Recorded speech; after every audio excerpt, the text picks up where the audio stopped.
Hi guys, Simon Rafalo here. Today we have a very special guest, Matt Wakeling. Matt Wakeling is a great friend of mine who's an exceptional guitarist, a high school music teacher, a family man, and he hosts a successful guitar podcast called the Guitar Speak Podcast. I chat to Matt via Zoom and I'm sure you're going to love his story. Here we go. Hey Matt, how you doing? Hey Simon, I'm good mate, how are you? I'm great. I love your I've got to really up my background game. I have a very generic, boring background game. And you have got this great background. I love it. So Oh, thanks, yeah, I've hung them up. yeah, they look good. And there's a few different instruments there. We might talk about them in today's little episode. So normally what I do, as part of my channel, I do lessons. But I definitely love getting people on. So you're my second guest. You're my second guest for the channel. So yeah, I just want to basically, a couple of things I want to hear from you. Obviously your musical story a little bit, your guitar story, because obviously you're a guitarist. Mm-hmm. And I know a little bit about you because we've worked together. Yes. And we've played together. We've known each other for how long now? Yeah. 27 years. Yeah, wow. So that's a long time. So yeah, I've got a bit of history, and obviously you play guitar, and Matt is a fantastic guitarist, great lead guitarist, great rhythm guitarist. So done lots of things. So yeah, just fill me in on your musical story, your guitar story, and also I'd love to hear about your podcast, which is that's the big output. That's what you do a lot these days. Sure, and yeah. I really love your podcast. So. Yeah, take me back to the start. What sparked music for you? What was the early thing? Yeah, okay. Well, at the very start. Well, thanks for having me on too, by the way. This is really cool. This is great. Cool. I was so stoked you started your channel. So it's fun to come on for sure. Thanks, man. But what started my musical thing? We had a guitar around the house when I was young.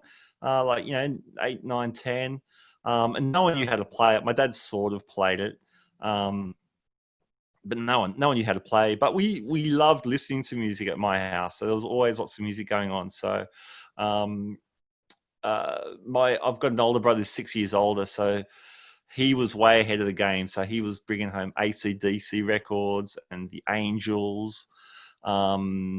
But also the Police and the Cure. He was into a really wide range of stuff. So right. I think that rubbed off. And even ABBA. We had ABBA Arrival in 1977, I think we got for Christmas. Right. My brother got for Christmas. It's when they're in the helicopter. Oh, yeah, yeah. I mean, one of my earliest musical memories is sitting on my bed and my mum was there and we were playing the record. We were reading the lyrics and singing along. And so, yeah, we're always listening to stuff. But when I started high school, there was a guitar teacher who started coming to my school during lunchtimes and giving lessons. BC Annan, Brian Annan, who I know. BC Annan. Who I know you learned guitar from as well. So wow, that was a funny coincidence when we connected and joined up some dots. So that's right. Yeah, lunchtime guitar lessons was when I finally put one in my hands and got a nylon string guitar for my birthday that year. Got an electric guitar the year after, and haven't stopped. Haven't stopped. Wow, that's cool. So, in your family, was you said there was like a lot of music around? So no one was playing music, no one was singing or playing an instrument. There was no heritage there. Not in my immediate family, but my paternal grandmother played piano by ear, and she was in bands. She was playing on boats and doing cruise gigs and lots of stuff. She had her own band. Yeah. So my father's mother, and my mother's mother was a great singer, who sang all her life, but because she had to support her family, her husband was legally blind at a fairly young age. She was out working, but in later life, in retirement, she started singing and doing gigs and doing shows and things. So. That's so cool. I love that. Never too so old. that was the extended musical background, perhaps. But yeah, no one immediate.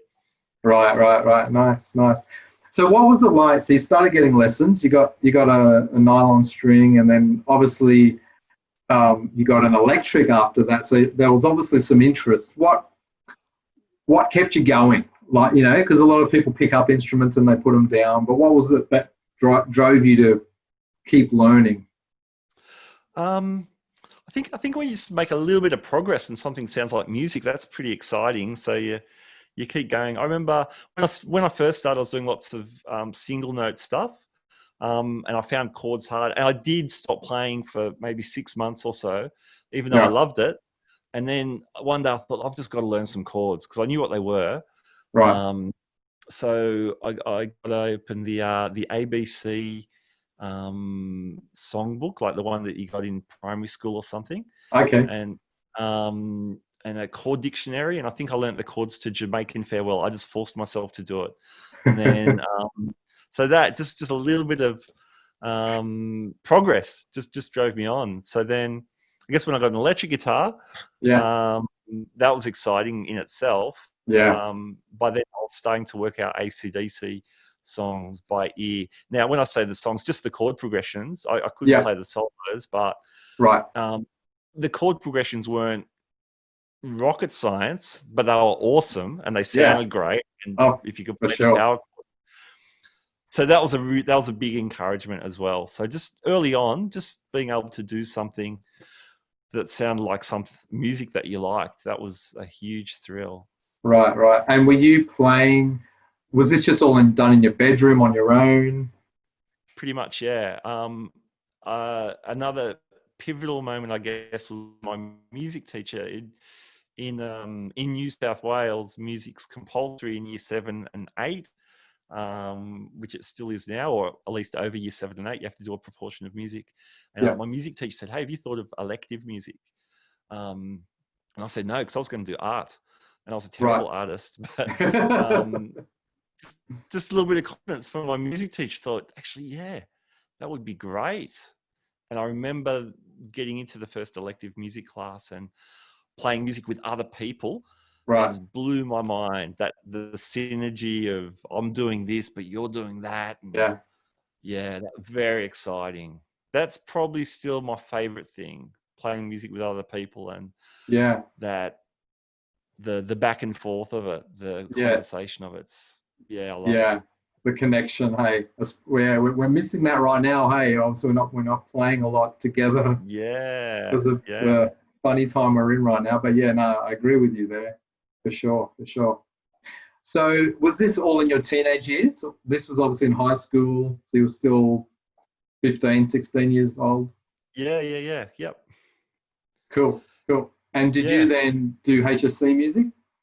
I did. Yeah, did HSC music. Yeah, really enjoyed that. Loved that. Did all right at it. Did well. Only because it was pretty much the only subject I was really putting in any effort to. Um, yeah. So I had a great time. I enjoyed other subjects too. I just didn't do any work. Didn't do well. But Yeah. yeah, yeah. That's cool. So I yeah. was the only one. I was the only one who took up music in year 11 and 12, so I had to do it by correspondence. So it's the Oh, only, really? yeah, it was really weird. So That's pretty hard. Wow. yeah, it Wow. was kind of awkward. Yeah, and I then know I dropped students who out. do that. It is Yeah, but then I dropped out okay. in year 11. So there you go. End of story. Oh, that's right. And you went to TAFE. You finished Yeah, TAFE. yeah. Went to tape. Yeah, I actually worked for BC Annan for a year teaching guitar with him. So Really? yeah, Yeah. Actually, I recall you telling me that. yeah, Oh, wow. yeah. Pro So guitar teacher, man. Awesome. yeah. Did you teach? Did you do any teaching when you were in your teens? Yeah, I think I did. I think in my late teens, I started doing a little bit of teaching, just some friends. I should say when I was 16, I became a Christian. Mhm. Started attending church, started getting involved in church music, Yeah, which was another incredible yeah, opportunity, just to play yes. with people who were really good. And Mm, there were semi-professional musicians, there were professional musicians at my local church who were really happy to spend time and encourage. young, noisy guitar player. Yeah. Unbelievable. So I loved that. So through some of those circles, I started teaching some people. Yeah. Right. Okay. Cool. Cool. So you were playing then, like in the youth group or in church? Yeah, yeah. So yeah, very often on a Saturday night playing at youth, and then eventually playing Sundays Yeah. in church services. Yeah. Yeah. Cool. Cool. And then so obviously it was something serious for you. Like you completed school, and so music was something. Was music something you wanted to pursue as a career, or were you looking that way, doing something musical? Um, yeah, it was the big focus, but I didn't know what to do with it. There weren't a lot of opportunities to study music. So Right. I did my HSC in '88. Yeah. You could go to the Conservatorium of Music, but Right. they had a jazz course, which I was nowhere near um, being able to pass the audition. I'm Right. still not. Um, or you do the classical course, which I had no experience in. I was just a rock and roll guitar player. So I mean, Right. these days there's so many private colleges I could enroll in. I probably would have done something like that, like gone to AIM or Yeah. JMC or wherever, Yeah. and racked up a big hex debt and gotten on with it. I don't know. I don't. But so yeah, yes and no. Yes, music. I really wanted to be in my future. I didn't really know what that looked like or how. So I Mm. just played as often as I could. Took up opportunities to work with bands and still doing like church music Yeah. and yeah, teaching as well. Just doing as much as I could of everything. Right. Right. Awesome. Awesome. And so I then probably met you in your early 20s.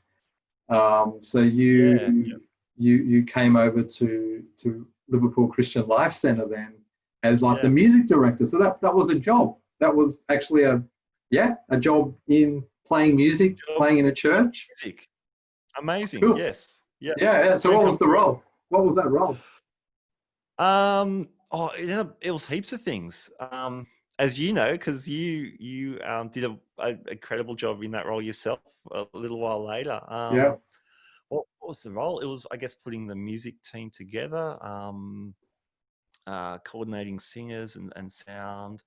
It was also initially it was also overseeing all sorts of creative things, so like all the drama groups and things like that. Yeah. Of which I had no idea what to do with. But there were people running them. It was more sort of organising a Yeah. team of volunteers. Yeah. I think the main job was just pulling together Sunday services and bands and working with people. So yeah, but being in well, it was a large church. It was a large church when I got there, early '90s. Yeah. Probably I don't know, 500-600 people on the books. Yeah. I'd call that a large church. Yeah. But at the same time, on the staffing level, you'd find yourself doing lots of things. So you'd be off picking up people for there was a senior, I don't know what the word is, senior citizens kind of fellowship Yeah. group. You'd be picking up people for that they probably had a better name than that. I'm sorry, I can't remember what it was called. Yeah, I got to meet some really cool people a little bit beyond my own age group, which was great. Ended up Yeah. being a really rich experience. Yeah. Yeah. Being involved in different aspects of Sunday, like preaching or Wow. um, yeah, coordinating stuff. So it ended up being way broader than I imagined the job would be, Yeah. which was really challenging. For in my early 20s, I thought I knew a lot of stuff, but I really didn't. I know that now, of course, maybe we're all a little bit like that. Yeah. You can look back in hindsight and think, oh, okay. But yeah, it was amazing, an amazing opportunity. Yeah, yeah, I think it's true. I think you grow in so many new skill sets working in a church environment when Mm, it's just there's so many areas to serve and it's unexpected because you go in thinking in your headspace what it's going to look like and it could yeah, be very different. But yeah, so I definitely played with you and met you at Liverpool. I actually had the yeah. honor of playing at your wedding. I think I Yes. was playing on my nylon string guitar, and I think I've still got the same nylon strings on my guitar still. I think that's the last time I really played the nylon string in public Wow. was at your There you wedding. go. Yeah, but Wow. yeah, Thanks for that. no, no worries, no worries. Yeah, but we've obviously played together a lot through the church and through different ministries, through the larger church. We've had some great experiences. What would be one of the highlights that you would have had playing guitar, through church or through some of the stuff we did, you know, in church? Yeah, well, I guess there's a few things that spring to mind. I think just the week to week. So when I got there, there was a really great bunch of people serving and pulling it together. Some really good musicians. Um, but I think hopefully, just by the time I finished up, there was a bigger bunch of people and lots of people with different roles, and my role had changed a lot too. So just to see the thing, people grow themselves and pick up opportunities. That's the main exciting thing. Mm, So again, I mean, to see you when I finished up, I stayed on as a volunteer for a little while when I was doing a music degree. mm, Finally studied. Um, but to see you ready to step into it and smash it and take it way beyond mm. anything I was involved in was awesome. So there's that sort of bigger picture thing, Yeah, um, which I think is the main thing. yeah, But Chips, the youth live stuff was a lot of fun. yeah. That Doing the was good. albums, playing stadiums, traveling to Europe and Guam with you. That's a pretty exciting thing to Fantastic. experience.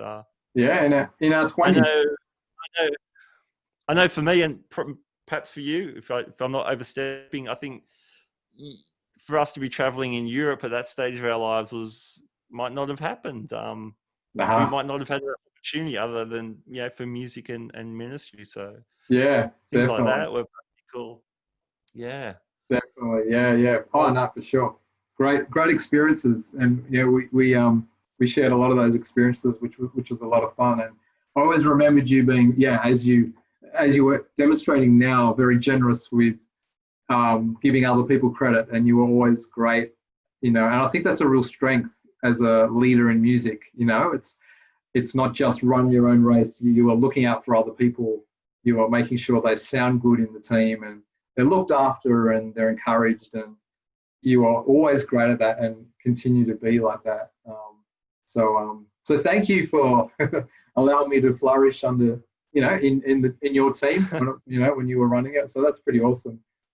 Um, thank yeah, you're going to flourish no matter what. So I think, yeah. But thank you. Yeah, I appreciate it. I think the other thing maybe that ties into that, um, I really needed to get people around. There are even just something like nuts and bolts, like worship leading.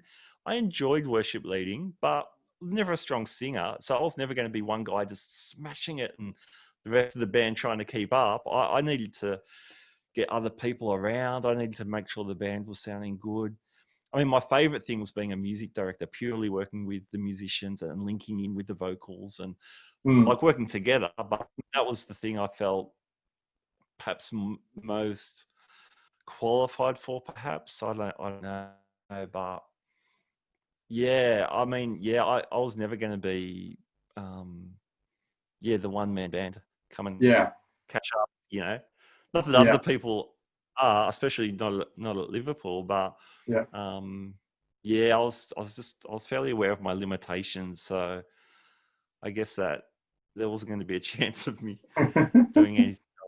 I don't know. I think I started answering that, and I think it fell apart, the answer. But anyway, No, that's cool. That's cool. We'll kind of move along now. You mentioned a music degree, so you pursued some study.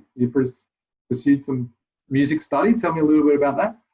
yeah. So whilst I was working at the church, I was also teaching guitar part time and Yeah. playing gigs part time, um, which I really loved as well. It was good to have lots of different experiences. Mm. Um, so I loved the teaching so much. I ended up teaching in a couple of schools, teaching guitar in schools, Yeah. and loved the school environment. And yeah, I felt it was time to to move into the classroom. I was always interested in teaching, even in high school. I was interested in teaching, but again, being so singly focused on music, yeah, my HSC wasn't very good, and I was pretty fried by the end of it. And at that age, like I think a lot of young men, sometimes anyway, I didn't know what I wanted to do. But yeah, by the time I went to uni, I was in my early 30s. Did the music degree at Western Sydney University. Yep. It's called now, and loved it. It was unreal. Like every lecture was about music. I couldn't believe it. Wow. Until I remembered what degree I was doing, but man, so I was the classic mature age student because it Yeah. was a big sacrifice for me to go on lots of levels, but it was great. It was very exciting. Yeah. Yeah. No, I recall you. I think you were working at the time, like you're working and then studying, and you were juggling a lot, and you had a family. Yeah, Yeah. yeah. A So lot I think happening. absolutely. I think my wife and I, we fell pregnant. Um, I don't know, 2 weeks into my degree. So Wow. by the end of my first year of uni, we had twin girls, Wow. beautiful girls. Yes. So yeah, I was running to uni, running off to teach guitar somewhere, running back to uni, running home, eating food, playing with the kids, doing an assignment. It Wow. was Hectic. crazy.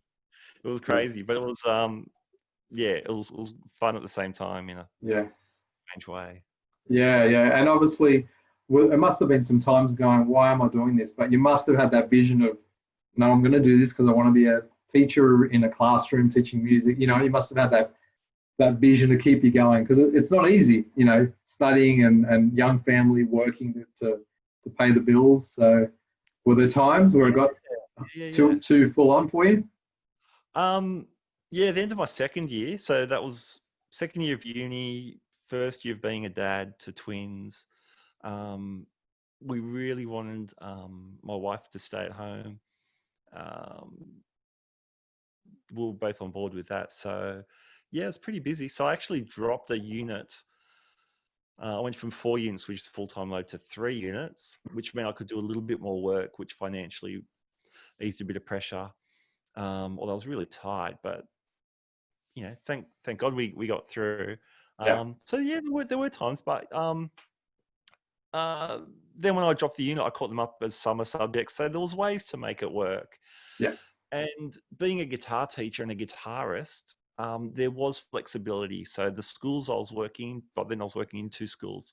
Yeah. I could say these are my days for this semester that I can come in at. Worked all around university and playing gigs. It was hard in terms of seeing family and extended family and friends. So Right. sometimes I'd miss family or events with friends, birthdays and things, because I'd have to run off and do a gig or whatever. Yeah, but I don't know, there was a finish line that Yeah. eventually got closer and eventually crossed it. So Yeah. Yeah. I guess seeing that was the kept us going. And my wife was super supportive, even though it was a juggle Yeah. for both of us. So Yeah. yeah. Very good. And then now tell us just briefly. So you finished the degree, and then you've been teaching in a school. Tell us a little bit about that. Yeah, yeah.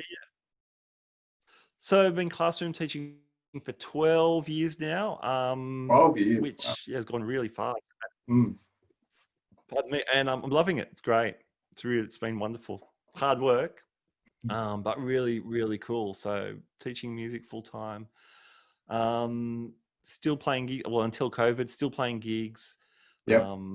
Still playing in church until very recently. Yep. Due to moving and then COVID stuff as well. Anyway. Yep. Yep. So yeah, that's Yeah. the thing. So yeah, it's been cool. I would have hated to got into the classroom and found out it wasn't for me, but but it was. Yeah. I Yeah. No, it's so I good. think I I had mean, most of your music since adolescence, music's been a big part of your life, and um, not every kid persists and keeps on going. They may have the dream of music, but it can be hard work and sustaining it and finding the right job or, but credit to yourself, that you've got the thing about you, Matt, is you've obviously got the musical pedigree and the guitar playing and the songwriting and arranging, but it's also your personality, it's your generosity. You're not insecure. Some people are insecure, with other great people around them, but you just know how to gather people and you know how to work with people beautifully. And I think that's a lesson, hey, for young musicians, working with people, to embrace other people, learn and work with them. Yeah, I guess. I mean, thanks very much. It's very kind of you to say Well, it's all about you tonight, Matt. A little odd given what I like to do in my spare time, podcast. Yeah, I guess. I mean, there's certainly times when I felt out of my depth. I've certainly worked with people and thought, what am I doing here? Why am I working with these people? Why have I got this job or whatever? And that's been across everything: music directing, professional gigs, walking in the club. I remember walking into my first lesson and I thought, what am I doing? And then I thought, hang on, these guys have employed me. What are they doing? Yeah. Why did they choose me? But I guess with all those things, you go your hardest. If you really love it, you just go your hardest and hopefully learn from it. I mean, yeah, I've come home from gigs with my tail between my legs and thinking, man, I can't play. What am I doing? I guess we all have at different times, but I think, I mean, you keep going and you eventually you're going to get better or something's going to break, something's going to give. So let's just shift gears a little bit now. Tell me, you do have a podcast called the Guitar Speak Podcast, and it's a fantastic podcast, and it's one of probably the leading guitar podcasts, definitely in Australia, and I know it's definitely international now. You've had some great guests on the show, but yeah, tell me a little bit about it, how it started and where it's going. Yeah, tell the viewers all about this great guitar podcast. Okay. I started the podcast in April 2016. So I remember by the end of 2015, I was listening to a lot of podcasts. Not many guitar ones. I wasn't aware of many guitar ones. I might give this a go. I reckon I know 3 people who might, if I ask really nicely, might agree to come on and talk to me on a podcast. Spent a little bit of time planning, and then that was sort of the start of 2016. Then by April, I was ready to launch. Not that I really knew what I was doing any more than I did 4 months previous. I mean, get this, I didn't even know how to use Skype. I was starting to book international guests. I thought, I guess I'll have to ring them up and rack up a huge phone bill because not every mobile phone plan had international minutes back then. But I quickly worked out how Skype worked. In fact, one of my early guests, a guy called Michael Fix, a fantastic guitarist, who I think is in Queensland, he said, he was great, by the way. It was a really cool interview. But he said, oh, you should check out Skype, Maybe you could see the people you're talking to, you have that, that could be good. Oh, yeah, okay, that's good. So that's how it started. So the 3 people who I asked, or whatever, a few people started agreeing to come on, and I guess that creates a little bit of momentum. If there's a few people that maybe other people have heard of, it gives you a bit of credibility. So so it's just kept going, and I just run it as a very independent exercise. So I just publish episodes when I can. It's probably a couple a month on average. Yeah. You have about 140 or something episodes so far. I had a look tonight. 142 or something. Yeah, that sounds about right. Yeah, around there. That's a lot of episodes. Yeah, I mean, I guess it's that thing. If you keep going, you'll end up with a lot of stuff, a lot of episodes, or whatever it is in life, I suppose. So so it's been a lot of fun. It's been a huge amount. Yeah. What's been some of the what are some of the highlights? What some of the guests that you can remember that were memorable for you, or you learned something, or just made an impact on you? Yeah, wow. Oh wow, it's a good question. That's a very good question. There's been lots. I remember someone once said, "What's been your favorite episode?" And I'm like, well, they're all like my children. All those 140 podcasts out there in the interwebs. Oh man, one thing that's been really really cool is meeting and talking to musicians that I've admired and I've loved their work, especially from a young age. So in my teens, I was listening to people like I was really into Living Colour, so Mm, Vernon Reid mm, and then Doug Wimbish on bass, and to be able to speak to them individually was amazing. yes. Brett Garsted from John Farnham's band, Yeah. um, Erwin Thomas from Southern Sons, Phil Yep. Buckle from Southern Yep. Sons, Yep. just people Yep. whose music I loved as a kid or when I was younger, or Yep. that influenced me in some way, just to be able to talk about those albums. Man, what were you thinking when you wrote this? Or who were you listening to? That's really fun. That's hugely fun. Right. I don't think I've ever been starstruck, but um, yeah, sometimes I pinch myself a bit. Sometimes I think, man, 16-year-old Matt would be pretty blown away at Yeah. what late 40s Matt is doing. I remember, Yeah. Yeah.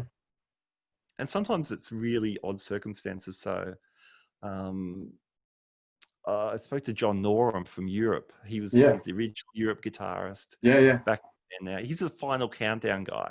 Yes. So I've got him on the phone, and I'm recording in my garage, and it was in summer in Australia, so there's lots of crickets outside. So I've built this tent out of like just blankets and sleeping bags and things. So I'm under this thing with my mic, and it's really hot, and but it sounds a little bit better. So and he's just playing with his kids because he's about to go on tour for a couple of months, and comes in, does a lovely guy, and they've just done a new album. So I think I'm going to talk about the new album. And the new album was awesome. It was so good. Yeah. So I talked to him about that, and I think, is he going to want to talk about the Final Countdown? I thought I've got to try. And you know what? He's super stoked to talk about it. He's like, yeah. I'm like, he remembers his guitar he was using, and we talked about how he constructed the solo and stuff. Yeah, yeah. So Brilliant. just stuff like that. I mean, that's hugely fun. And then I get to share the episodes um, with people. So I Yeah. guess it's two levels that I really, really enjoy. Enjoy the conversations, Yeah. and then sharing them. And then if you hear back to someone, was into it, they enjoyed it. That's awesome. And a school event, or some school event, and the kids at my school, they love it when the teachers put a band together. Like Mm. every year I think, oh, they don't want to see us. Anyway, this kid said, can you guys put a band together? It was like a battle of the bands or something. So we did the Final Countdown, and I'm doing the solo. And I'm not a shredder, but fortunately those arpeggios, they're only on two strings, which was a great relief and surprise to me. So I'm doing them, and having a good time. I mean, they're not John Norum level, but I'm doing them. And in the middle of solo, I'm thinking, man, I talked to this guy about this very solo. I couldn't believe it. So That's that was, cool. yeah. Yeah. Yeah. Yeah. No, it's unreal. You've had some amazing names. Like, you've interviewed Zach Wild. Yeah, Yeah. yeah. That was Zach that was Wild. another, that was another funny story because it was like 2 a.m. in Australia.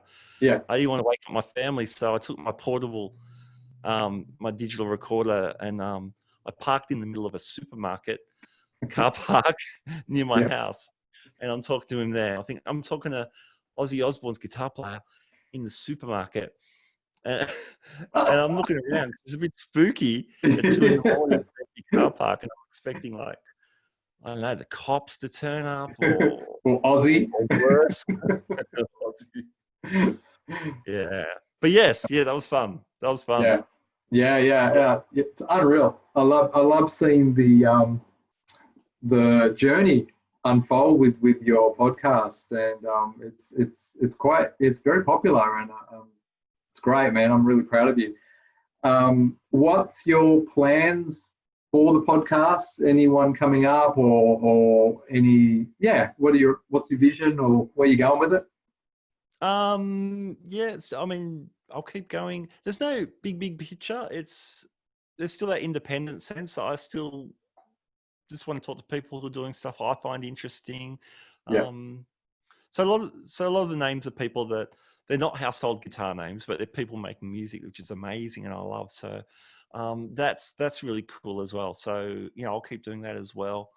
If the big names that come across my way, I'll keep that going too. I've started a series called Quick Picks. I've only done a couple of them, but they're just really short episodes, like 3, 4, 5 minutes. yeah, Maybe reviewing an album or some gear or whatever. So that's kind of fun as well. That's a little bit separate to the interview series, which is the main thing is yeah. the long form interviews. So yeah, so no. I haven't brought in a planning team to plot my next little while for the show. So pardon me. Yeah, I'll just keep going. I'll keep going. Yeah, that's great. That's great. I want to hear from you, Matt. Obviously, with guitar, what I've noticed, if you listen to top 40 music, there's not a lot of guitar in music in mainstream top 40 music. What's your view of today's music, today's popular music, and where do you think guitar fits in? Where do you think it could go? Where do you think it's going? Yeah, great question. Really great question. So growing up, like in the 80s, there was guitars everywhere, even in the most poppest of music, still somehow would squeeze a shredding guitar solo. Yeah. Um, what if I can just divert, one of my favorite pop music guitar solos is Physical, the Olivia Newton-John song. Ah, You know that tune? yeah, I know the tune. Yep. Steve Lukather turns up halfway through and just Oh, and he then he played. just He played on everything. played on everything. And then he wails over the outro. It's the best. I would love to have that song called on gig just once, just to do that. But yeah, I guess it's not. Yeah, the mainstream. I mean, the consumption of music has changed so much. Yeah. Does it matter what's mainstream? I don't even know what's on the charts. I remember being in uni and people complaining about, oh, there's no good music on the radio or whatever. But Mm.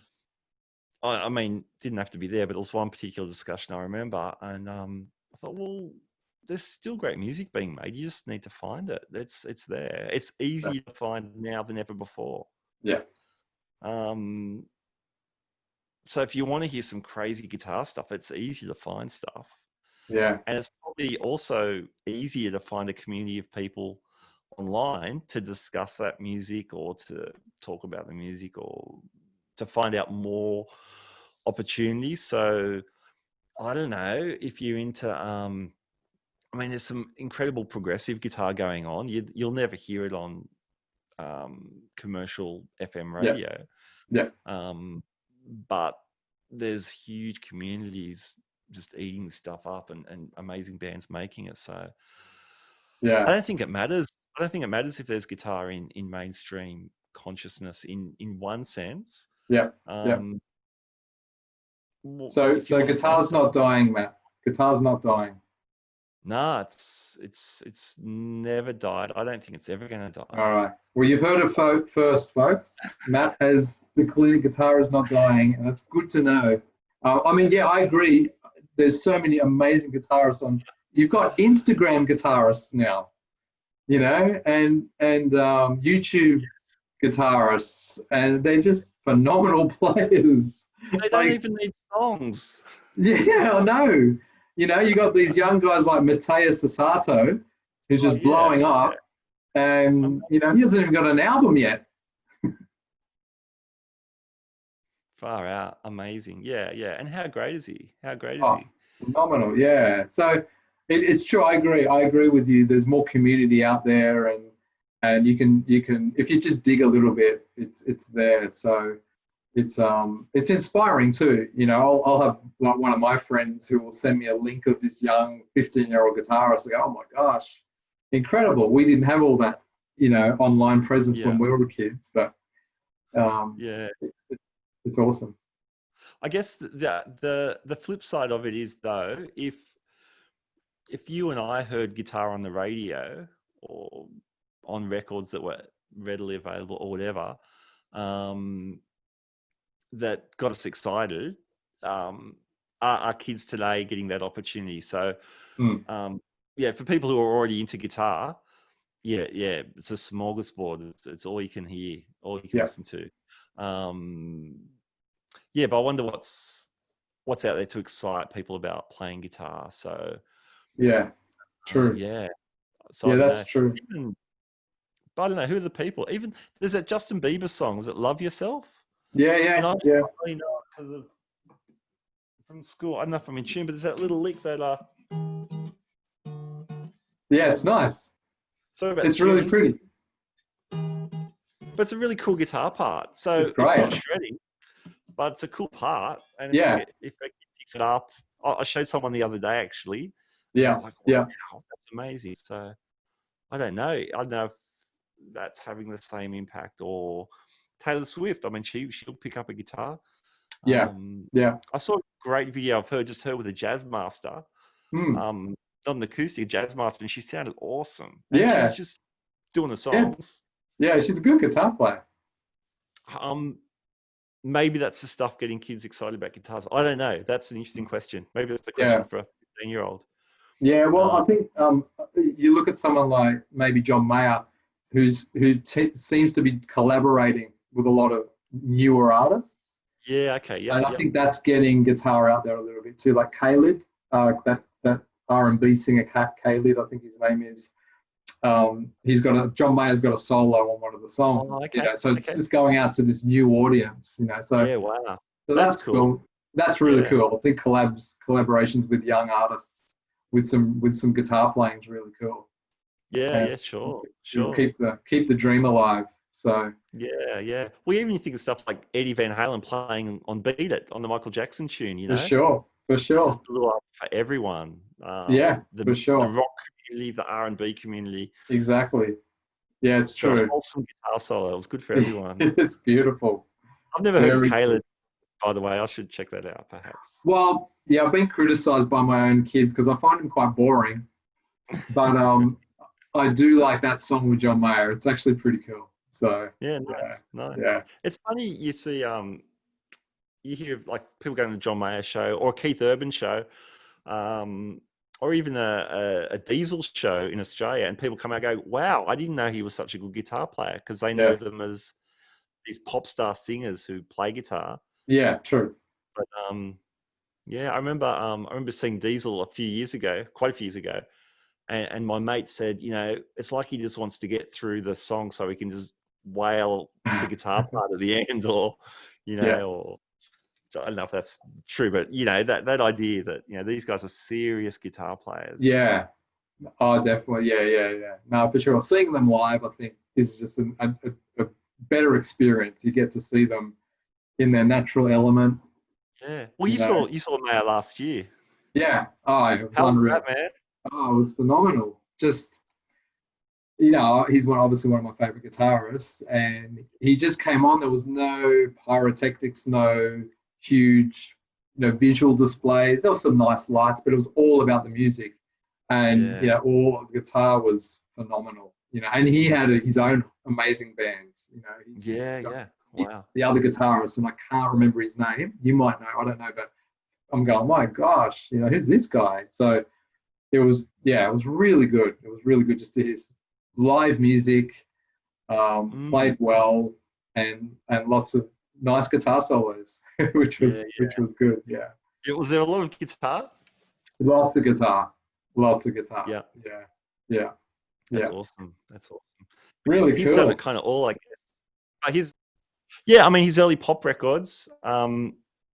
People are like, why is he not playing more guitar? And in interviews, he'd say, I'm happy with all the guitar on the records. That's fine. He was all about the song, they say. Yeah, definitely. But then, the Try record, the Blues Trio.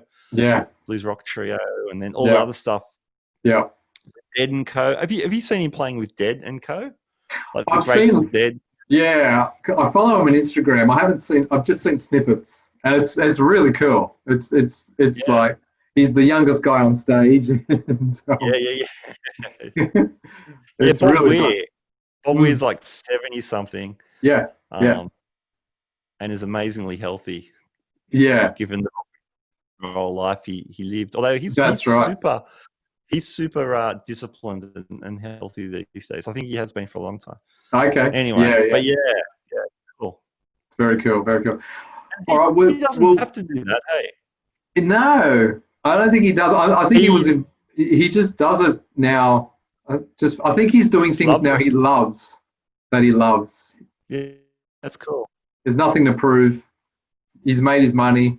He can, you know what I mean. He's just doing what he loves now, which is Yeah. fantastic. Just one more, and then we'll finish up. It's been a great chat with you, Matt. I've learned a lot, and Oh, just thanks, man. yeah, really cool. Do you have do you have a guitarist that you who's your go-to guitarist? Is there one guitarist that you just that stands out for you personally? Um, no, I don't think so. Cool. There's a handful. There's a Okay. bunch.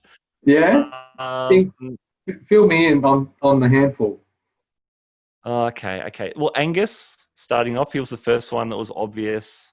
Yeah. Um, it's funny, my kids are enjoying like old music, like stuff I heard as a kid. So we're playing a bunch of stuff in the car there. So some AC/DC, um, just still fantastic. Mm. I heard Kiss in Bunnings today. Cool. Sure knows something. Yeah. And I just Yeah. stayed in the spot where I was because I was under a speaker, so just stayed there for the whole song. So Nice. Ace really from Kiss. More on a aesthetic level. I didn't know what he was doing. Mm. I just knew it. He was moving his fingers and it sounded cool. So um, years later, when I studied his playing, I went, "Oh yeah, that is cool." Stevie Ray Vaughan is Yeah. huge. Um, The Edge. Yep. I was listening to some U2 the other day. Unbelievably good and fresh, and still Fresh. incredible. Still sounds current. Yeah, like it's timeless that stuff. Yeah. Just wow. Amazing. Yeah. So, same people everyone talks about. Are the guys I love. Yeah. Yeah, I love Mayer's playing. Derek Trucks. Yeah. Even stuff like Derek Trucks. I'll never play slide. I muck around on slide, but Yeah. I'll never be professional. In fact, I never want to play it in public. I pull it out on a gig once every 6 months, and then I'll put it away. I think, why did I do that? Anyway, so I'll never play like that, and I'll never pursue that style. But just hearing that, it just lifts you up and inspires you to make music. So Yeah. yeah, so stuff I love. Yeah, I'm not answering your question at all. I No, was no, playing some no. folktronic, some tongue the other day. It's this early 2000s folktronic UK stuff. Just Yeah. acoustic instruments, weird glitchy stuff. Just beautiful, so Yeah. inspiring Cool. when I make Cool. music, when I hear that stuff. So Nice. Nice. yeah. That's cool, man. Well, yeah, great hearing your story and hearing what you do. And where can people find your podcast? I guess if you just Google Guitar Speak podcast, you'll find stuff. But it's on Apple Podcasts and Spotify and lots of other search engines. Yeah, there's a website, www.guitarspeakpodcast.com, which is essentially just the podcast homepage. So there's nothing Nice. there that you can't get from just subscribing to the podcast. That's probably the easiest thing. Yeah, cool. Well, I'll put them in my description notes, all the links, which is cool. And Great, Matt, thank yeah, it's been great talking to you, man. You're just a brother to me, and yeah, and I hope people enjoy listening to your story. And hopefully, next interview maybe we'll do it face to face. But this worked out you. well. This is Yes, my first time doing a Zoom live recording, so cool. Yeah. yeah, hopefully not a lot of editing, which is cool. But Oh, cool, man. Well, we'll talk soon, eh? thanks, Simon. I love you. Love you, bro. All right. See you, mate. Well, there you go. What a great story. And more importantly, what a great person Matt is. Any of you guys out there who are wanting to pursue music as a career or just, take it more seriously, it's not just about, being a great musician or being a great guitarist, but it's also having the people skills and believing in others and just treating people well. And Matt is a great example for all of us. So I'll put all his links up on the description box. Make sure you follow him on Guitar Speak Podcast. Check it out on all platforms. And also don't forget to subscribe to my channel to follow all my guitar adventures. All right, until next time, I'll see you soon.